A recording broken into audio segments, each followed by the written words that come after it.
Birmingham City Council is really pleased to be hosting this summit in partnership with the University of Birmingham.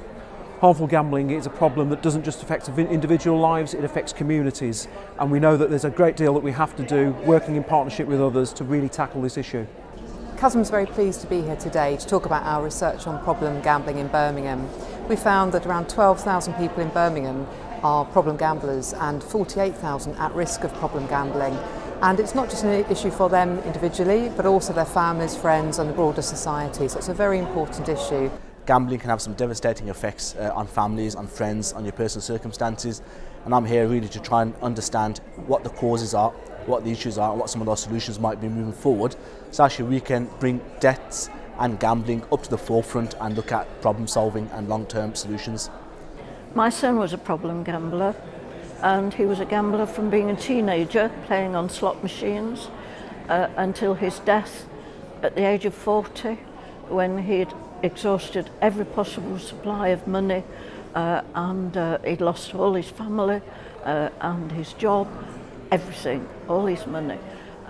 Unfortunately, it also caused immense suffering for our family, who tried to support him, but there was no help anywhere. There was no one anywhere who could have helped him. Nothing existed, nobody acknowledged that gambling was a problem. And so since then, I have worked alongside my husband Keith to try to bring education to young people about the risks of problem gambling. It's been really important for us to be here today from Public Health with reference to gambling and gambling related harm. Gambling is a proxy indicator really, and harmful gambling can be a proxy indicator for a whole host of other things. So what we need is a co-produced multidisciplinary approach, and we could see that today. We heard from a lot of different people in the room today, from the third sector up to the private sector, and it's really important that we're all on message and we're all actually contributing to that point.